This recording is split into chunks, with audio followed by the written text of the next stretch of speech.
From the archives of Eldoria, where stories are etched in memory itself, we pull the threads of our history. We speak of legendary kings, of ancient curses, and of a love that was strong enough to stare down the darkness. But you see, some stories aren't just relics of the past. They're whispers on the wind, a warning that the shadows are stirring once again. The ancient spirits of the forest are screaming, and the very heart of Eldoria is starting to rot from the inside out. This decay, born from the ambition of a single man, now threatens the magic that has sustained us for generations, and only one person can hear the world's desperate cry. For centuries, Eldoria thrived because of a sacred pact, a deep understanding between our people and the ancient spirits of nature. This harmony wasn't just a treaty, it was our greatest strength, the very source of our magic. But peace is a fragile thing. A shadow has fallen over the kingdom. He's a sorcerer known as Malika, and he isn't interested in balance. He wants control. He twists the land, corrupting the spirits and forging them into weapons for his own dark will. His magic is a poison, seeping into the soil, killing the heartwood of our forests, and silencing the whispers that once guided us. Where lush forests once stood, there's now just ashen grey. Where rivers once flowed with pure magic, a sluggish, dark sludge now creeps along. The elders, they remember the old tales of the great blight, of the curse that nearly brought our kingdom to ruin, and the heroes who paid an impossible price to save it. They see the same despair taking root all over again, a cold fear that settles deep in the bones. In the quiet village of Silverwood, nestled right at the edge of the great forest, lived a young mage named Lysandra. She wasn't some famous warrior or a scholar from the royal courts. Her gift was something much rarer, deep, silent connection with the natural world. While others learned spells from dusty books, Lysandra learned the ancient language of the leaves and felt the rhythm of the seasons. She could feel the simple joy of a blooming flower and the deep sorrow of a fallen oak.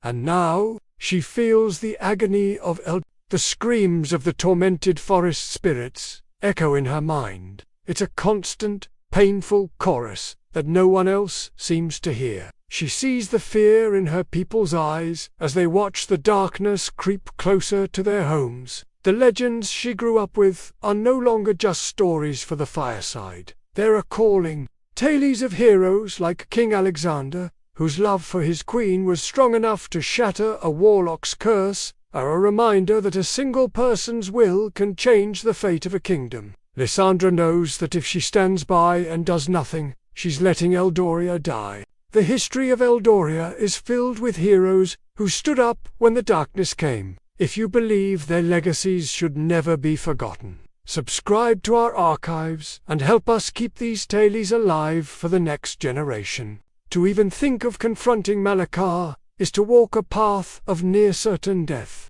He waits in the heart of the corrupted forest, in a fortress made of twisted wood and trapped spirits. The journey itself is a trial, a fight against a land that has been turned against its own people. But Lysandra isn't entirely alone. The few spirits who remain untainted guide her, their faint light a small beacon in the suffocating gloom. They lead her down forgotten paths, whispering the secrets of the old magic, the magic of balance that Malika has tried so hard to destroy.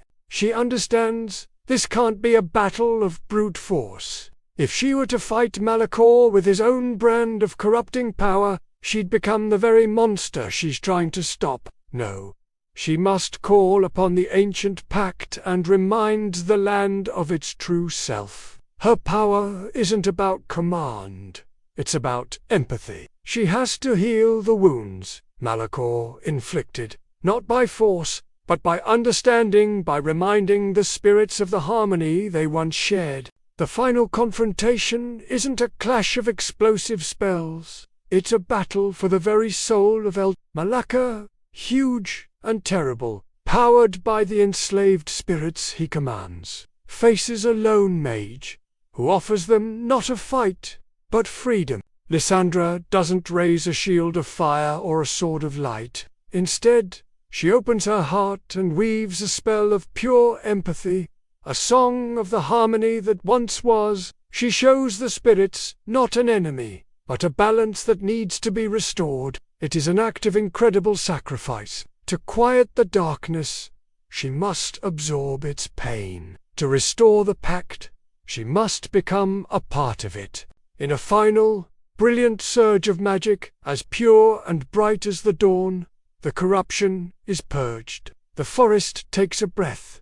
The spirits are freed, and Malakor's power simply unravels. But the cost is immense. To anchor the new harmony, Lysandra must leave her mortal form behind, her essence dissolving into the lifeblood of Eldoria itself, becoming its eternal guardian. Lysandra is gone, but in a way, she is everywhere. She's the whisper in the leaves, the strength in the ancient oaks, the clearness of the water in the river. She never sought a crown or glory, but her sacrifice healed our world and renewed our most sacred bond. Her legacy is a quiet, enduring truth, that the greatest strength isn't found in domination, but in unity. And the most powerful magic is the courage to heal a broken world, even if it costs you everything. As long as the heart of Eldoria beats, her spirit will endure.